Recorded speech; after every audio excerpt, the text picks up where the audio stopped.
There is an ancient poison we willingly drink, expecting the other person to die.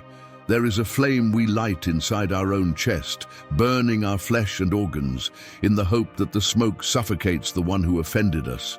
This poison and this fire go by the same name, the desire for revenge. All of us, without exception, have tasted the bitter flavor of betrayal. Perhaps it was a friend you trusted blindly, who revealed your secrets to gain the approval of strangers. Perhaps it was a romantic partner who promised eternal loyalty and broke that promise at the first opportunity. Or perhaps it is that mediocre, envious co-worker who smiles to your face while sharpening a knife to stab you in the back the moment you turn around. When we are wounded, when injustice strikes us, the animalistic, primitive, and visceral instinct screams for retaliation. The blood boils, the hands tremble, and the mind begins to architect scenarios where we return the pain in kind, where we humiliate those who humiliated us, where we make the other bleed as we bled.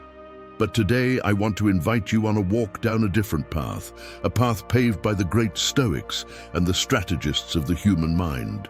I will prove to you, not with cheap moralism, but with cold, relentless logic, that traditional revenge is a trap for fools, and that there is a form of retaliation much more devastating, elegant, and absolute: your own happiness and your total indifference. If you feel you are carrying the weight of past grievances, or if there is someone today trying to destroy your peace, stay with me. What we are going to discuss here is not about forgiving because it is nice. It is about winning because it is necessary. And before we enter this mental battlefield, check if you are already subscribed to this channel. We are a silent legion that does not react to noise, but builds empires in silence. Leave your like as a sign that you are ready to exchange anger for strategy. It is told that in ancient Greece, a rich and arrogant man, known for his cruelty and envy, decided he would publicly humiliate a Stoic philosopher who lived in the city. The philosopher was loved by the people for his serenity and wisdom, and this corroded the rich man from the inside, for he knew that all his gold could not buy the peace the sage possessed for free. The rich man organized a banquet and invited the philosopher, planning to insult him before all the city's elite. During dinner, the rich man began to hurl offenses. He called the philosopher a beggar, useless, laughed at his simple clothes and his lack of possessions. The room fell silent. Everyone expected the philosopher to stand up, scream, defend himself, or leave crying. The tension was palpable, like a violin string about to snap. But the philosopher continued eating his olives with the same tranquil expression of one watching a sunset. He did not look down in shame, nor did he look at the rich man with anger. He simply looked through him, as if the rich man were transparent, as if he were a piece of furniture or a passing breeze. The more the philosopher ignored him, the more the rich man screamed. The aggressor's face turned red, the veins in his neck bulged. He began to stutter, losing his composure, spilling wine on his own expensive tunic. By the end of the night, the one who looked like the madman, the defeated and the humiliated, was not the philosopher who was insulted, but the rich man who screamed alone. When asked by the sage upon leaving how he endured that without saying a word, he replied, "If someone tries to hand you a gift wrapped in trash and you do not accept the gift, who keeps the trash? The one who tried to deliver it keeps it." Oh. This story illustrates the fundamental principle we will now dissect. Indifference is not passivity, it is a mirrored shield. When you react to a provocation, when you defend yourself, when you cry, or when you attack back, you are giving your enemy exactly what they desire most: your energy, your attention, and the validation that they exist and matter in your life. Hate is not the opposite of love. Hate is still a form of intense connection. To hate someone, you need to think about that person. You need to carry their image in your mind. You need to dedicate beats of your heart to them. The true opposite of love and the true destruction of an enemy's ego is indifference. It is treating the person not like a movie villain who deserves to be fought, but like an irrelevant extra on a set you have already dismantled.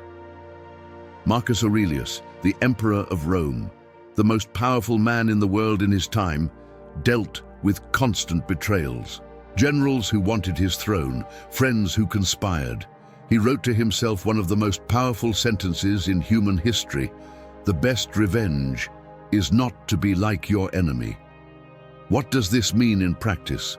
It means that if someone betrayed you and you betray them back, you have lowered yourself to the level of the mud. You have become the same.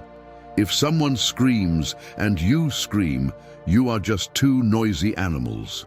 The only way to maintain your superiority, your dignity, and your peace is to refuse to enter the game.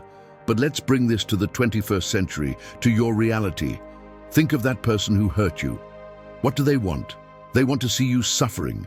They want to see you posting sad, vague hints on social media because that confirms they left a mark.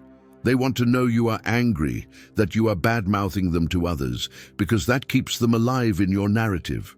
Human psychology is driven by relevance. Nothing terrifies a narcissist, an envious person, or a traitor more than the feeling of being forgotten. When you decide to be happy, when you decide to focus obsessively on your own life, your growth, your health, and your money, you are killing your enemy by starvation. You are cutting off their oxygen supply. Imagine the scene. The person who wronged you is there, waiting for your reaction, watching your steps, expecting your collapse. And what do they see? They see you smiling. They see you getting promoted. They see you taking care of your body. They see you surrounded by people who truly love you. And worst of all, they see that you don't even mention their name. You don't speak ill. You don't speak well. You simply don't speak. For them, this is torture. It is as if they screamed at a mountain, and the mountain didn't even tremble. However, I know what you are thinking. This is hard. The anger consumes me. I want justice. Justice is necessary, yes, but do not confuse justice with emotional revenge. Emotional revenge is drinking poison. When you carry a grudge, your body releases cortisol, the stress hormone. Your immunity drops, your sleep worsens, your creativity dies. You are literally destroying your physical and mental health because of someone who is probably sleeping soundly. Is it fair that you suffer twice? Once for what they did to you, and again for what you are doing to yourself by dwelling on it? Seneca said that anger is an acid that does more harm to the vessel in which it is stored than to anything on which it is poured. You are the vessel. Your mind is the container. If you keep acid in there, it is you who corrodes. The decision to be happy as revenge is not an act of kindness toward the other. It is an act of selfish and intelligent survival toward yourself. How do we apply this in practice? How do we transform this philosophy into a daily weapon? The first step is cutting the invisible cord. Every time you think of your enemy, visualize a cord of energy coming out of your navel and connecting to theirs, feeding them. Now, visualize yourself cutting this cord with golden scissors. Reclaim your energy. In practice, this means eliminating contact. Block them on social media, not to play games or for the person to notice, but so you don't see. Out of sight, out of mind, and the mind doesn't process. Stop asking about the person to mutual friends. If someone comes to tell you gossip, "Oh, did you see that so-and-so is bad-mouthing you?" Interrupt immediately. Say calmly and with a slight smile, "I wish them well, but that subject no longer interests me. Shall we talk about good things?" This sentence has the power of an atomic bomb. It shows that you have moved on, that you are not afraid, and that you are on another vibrational level. The second step is building the castle. The best revenge is massive success. Take all that angry energy, that urge to scream, and channel it into work, study, training. Anger is high-octane energy. If you put it in the right engine, it takes you far. If you let it leak, it burns down your house. Use the doubt they cast on you as fuel. They said you couldn't do it? Great, don't argue. Work. Let your results make the noise. There is no sound more deafening to an envious person than the sound of your applause.